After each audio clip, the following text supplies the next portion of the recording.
वर्ष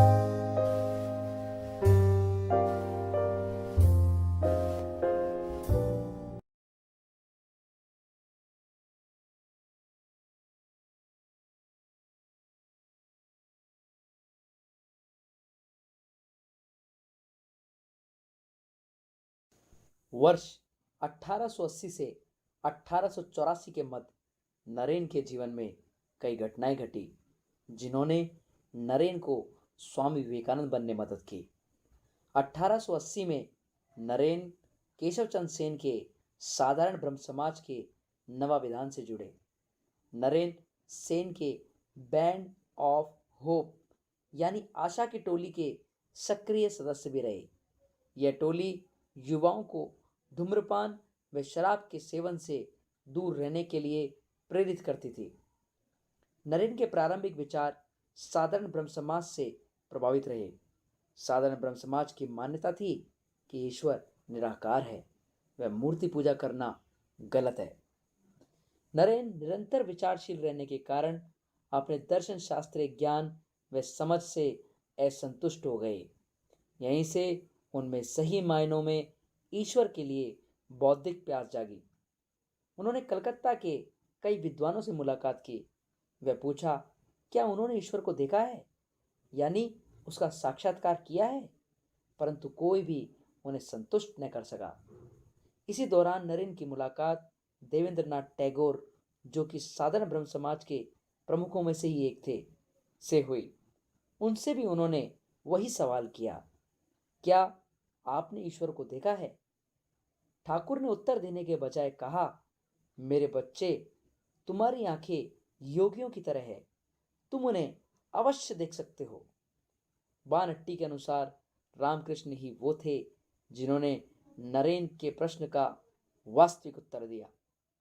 उन्होंने नरेन से कहा, हाँ, मैंने उसे देखा है, जैसे मैं तुम्हें देखता हूँ। नरेन का रामकृष्ण से पहला परिचय जनरल असेंबली की साहित्यिक क्लास में हुआ। प्रोफेसर हेस्टी विद्वान विलियम वर्ड्सवर्थ की कविता द एक्सक्लूजन पर लेक्चर दे रहे थे। वे कविता में प्रयोग में आए ट्रांस शब्द को समझा रहे थे। समझाते समय उन्होंने अपने विद्यार्थियों से कहा, यदि इस शब्द का सही मायनों में अर्थ समझना है, जिसे कि भाव समाधि कहते हैं, तो आप दक्षिणेश्वर के रामकृष्ण से मिलो। इससे नरेन समेत कुछ विद्यार्थी रामकृष्ण से मिलने को प्रेरित हुए। संभवतः नवंबर 1981 में उनकी रामकृष्ण से पहली मुलाकात हुई। नरेन की पुनः रामकृष्ण से मुलाकात सुरेंद्रनाथ मित्रा के घर हुई। वहां रामकृष्ण जी को प्रवचन के लिए आमंत्रित किया गया था। इस सभा में रामकृष्ण जी ने नरेन को गाने के लिए कहा। नरेन ने सभा में एक बंगाली भजन गाया, जिसका संभवतः भावार्थ कुछ इस प्रकार से था, आ, आ, आ, चलो मन जाए अपने निकेतन को, चलो मन जाए अपने निकेतन को। यह संसार विदेश विदेश में, यह संसार विदेश विदेश में, रहे क्यों अकारण को, ओ रहे क्यों अकारण को, चलो मन जाए अपने निकेतन को, चलो मन जाए अपने निकेतन को। नरेन की गायन प्रतिभा से प्रभावित होकर रामकृष्ण जी ने नरेन को दक्षिणेश्वर आकर मिलने को कहा। वर्ष 1881 के अंत में या 1882 के प्रारंभ में नरेन अपने दो मित्रों सहित रामकृष्ण से मिले। यह मुलाकात नरेन के जीवन का टर्निंग पॉइंट साबित हुई। हालांकि शुरुआत में नरेन ने रामकृष्ण को अपना गुरु स्वीकार नहीं किया। वह लगातार उनके विचारों का विरोध करते रहे। नरेन को लगा जैसे रामकृष्ण जी कल्पनाओं की मनगढ़ंत झील में है, वह उन्हें मति भ्रम हो गया है। साधारण ब्रह्म समाज का सदस्य होने के नाते नरेन ने बहुदैववाद व रामकृष्ण जी की काली पूजा का विरोध करता।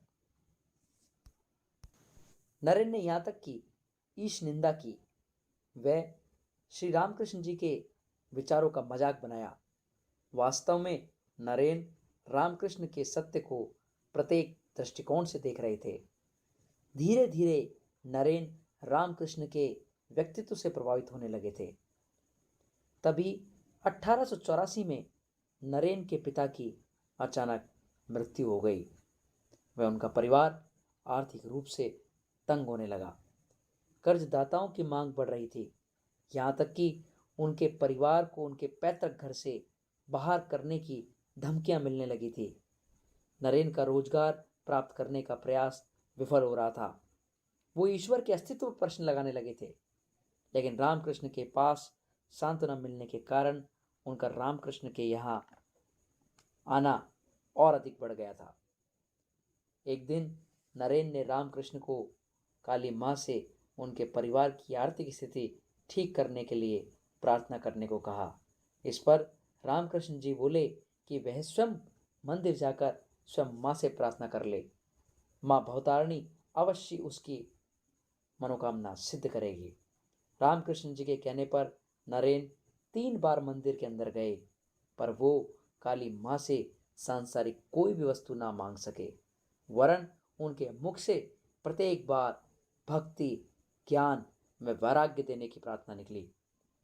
नरेन उस समय रामकृष्ण जी पर झल्लाते हुए बोले कि तुमने कोई काला जादू मुझ पर कर दिया है। मैं एक राजा से मुट्ठी भर अन्न नहीं मांग पा रहा हूं। शने शने नरेन रामकृष्ण जी को अपना गुरु स्वीकार करने लगे थे।